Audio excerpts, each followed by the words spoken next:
Nothing will ever compare iti maysa nga ilustrasyon. Iti maysa nga caterpillar nga nagpangit ti tsura na. And later on, ag-transform iti maysa nga nagpintas nga butterfly. Dayta ti Kristiyano, dayta dapat iti maysa nga biyag iti pudpuno ngayon mawat kini Kristo Jesus nga manabot ken manisalakan na. Adata iti panawin tata nga nagdakkel ti problema ti church because gapus iti tarigagay nga umadu iti maysa nga iglesia, gapus iti bisin iti listahan nga mga yunan iti membership, iti mapaspasamag tata ti churches is adu dagiti may ngayon nga tattao iti uneg iti church nga ti kunada ket naisalakan da, but honestly handa nga pudpudnungan isalakan. Oh, I remember ti may nga tao kunana kani bakat na pakpakaasi ni bakat na intay mo tag church ala kay apay madim nga mapan agadan kadagita ubing mo ket sikat ti mangidaulo ti pamilya and kunana pi man ti father yun ti balay. Oh, pangawisan pa niya, ije ulit ti simbahan, kita mkan iti biyag da. Sudan tupay kat aglalaban da, sudan tupay kat agdidinadal da.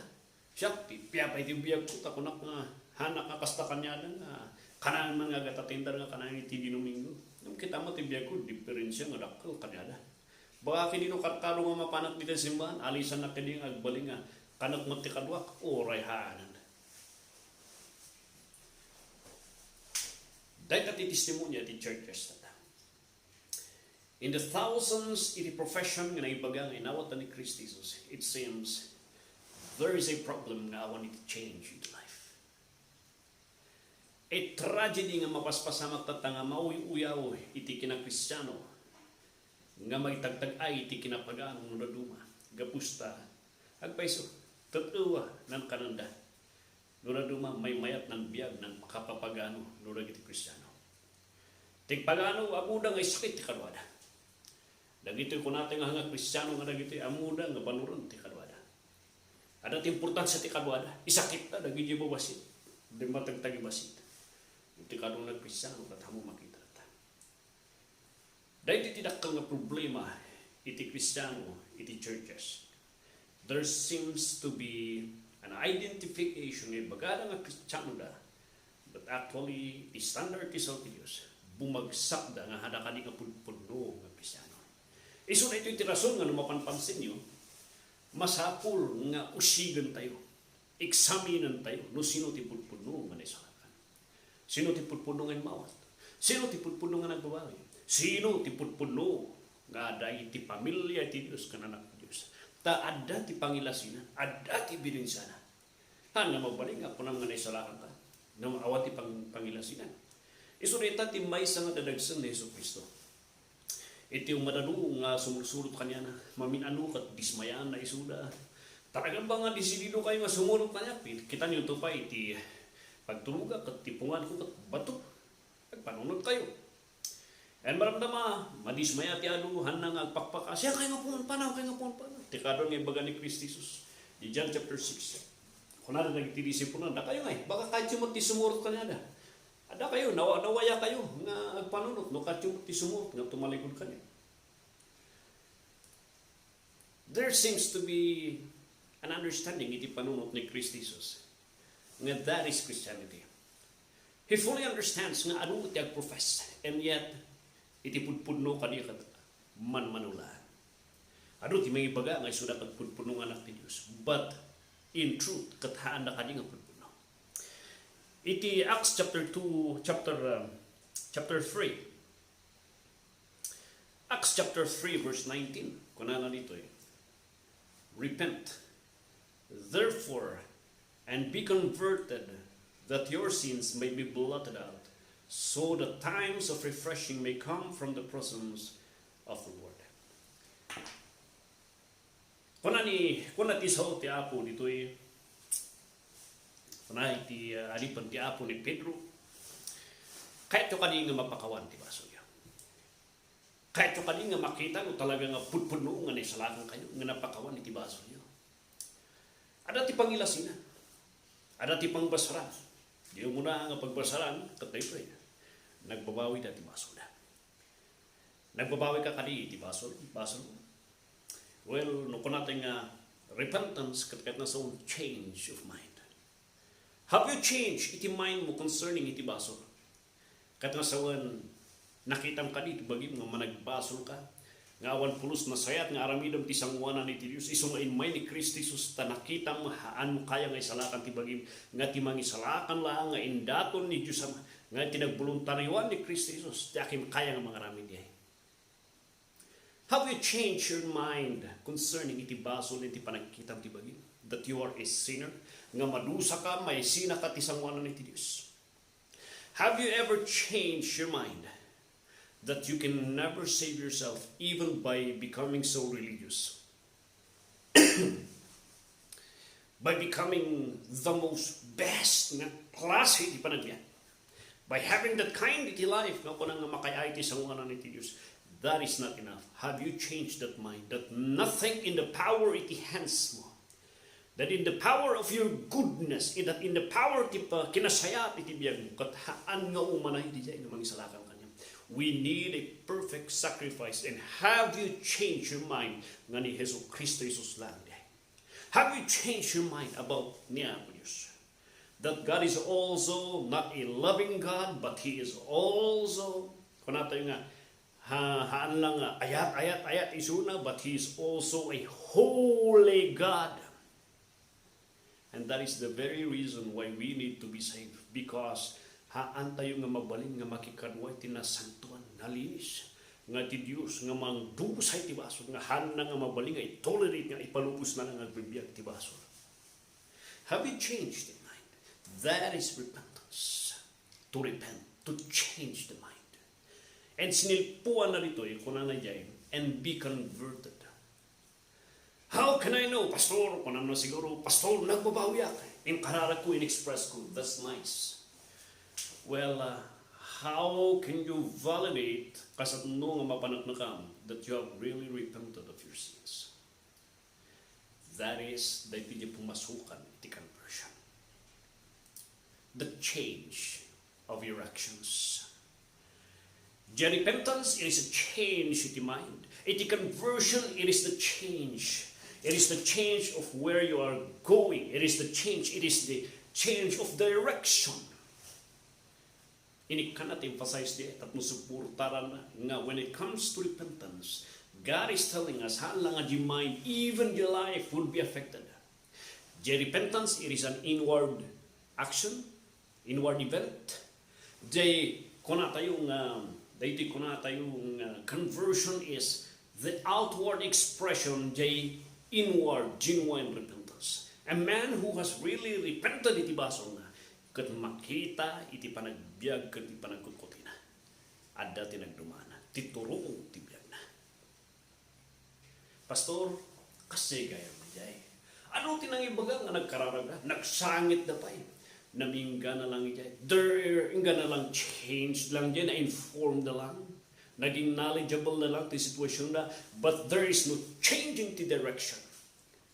So, kung na dito, aging ganahan yung aramidan na ito, nga mapanaknakan ti repentance you by your conversion, by your change life, nga ebidensya ti nagbabawian nyo, nga putpuno nga ada ti biyag, ti Diyos ti biyag nyo, hanyo mabalingay bagang napakawan kayo. No, makitam ti nagbabawi ka, napanaknakan iti conversion mo, nga siya ka talagang putpuno di ay panagbabawi by the evidence of your conversion, kung natin sa tiyapo, then the Lord promised you iti complete forgiveness. Blotted out. Di kultura da nga ma-erase, di talistan ti utang mo, dagiti basol mo, the Lord will remove it. And when the Lord will remove it, ikatan na di jay nga nalinis man ang record mo. Han na nga idulduling kasla di NBI clearance nga. No, pang ka man nag-apply, adala ta di record mo nga naibalot ka 10 years ago, 20 years ago. The Lord's forgiveness, iti panag-ikat na ti record na, ti pamakawan na kada tayo. It is a complete forgiveness. Nga may sakang manglakam, di time ti refreshment ko na that you will enjoy the fruit of His forgiveness, the joy of salvation of being with Him, The joy of being forgiven, iti salvation nga maisim pati relasyon mo, kan agkanwa kayo kanya na, ingana. That is the refreshment ng ibagbagan na dyan. Na maguray ka, before He would give that, confirm and affirm and validate iti repentance you by your conversion. How? Pastor, can you give me a guidance naman kita no pudpudno iti conversion nga da kanya? Una, there is a life, a new life that wants to live for God alone. A man who has really repented of his sins is shown adati biyag nga da nga barbarukan niya na. Hindi madinang agbiyag para ti Diyos. Hindi kat na lang tagbibiyag para ti kayat na. Ti kayat na lang ni Apolis, hindi kat niya itan ni Apolis, ti kwarta niya bindisyon tata, nagdiferensya. Ti putpun nga na isalakan. He does not only care for the blessing, but He cares tiyan niya nga ti biyag na katagbiag kan mausar para iti Diyos. Just like ni Apostol Pablo. For to me, to live is Christ and to die is gain. From Judaizer to Christianity, here was a man who manifested and who has confirmed his genuine repentance by his genuine conversion, an outward expression of repentance na, which is to live for God. Agbibiyag isuna para ti sangapulo nga bilin. Agbibiyag isuna para ti reliyon na. Tata diferensya, agbibiyag para kini Kristo Jesus. Nga natay di Kristo Kalbaryo nga pinariparigat ko. Namintag na ti grasya na. Nga namamuk isuna. Linukatan na ti panunod ko. Nga nakitak ti bagik. Nga isuna ti kasapulak ti biyag ko.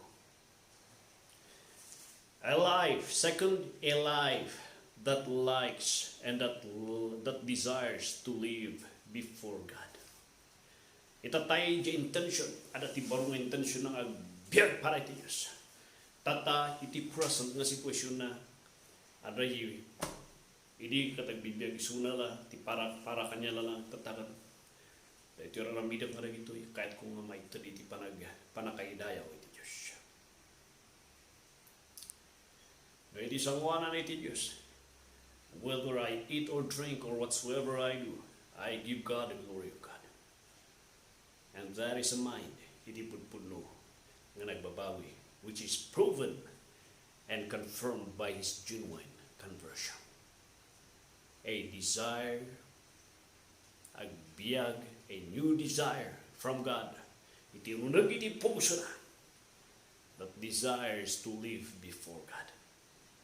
And lastly, a new desire that lives, that likes and desires to live with God.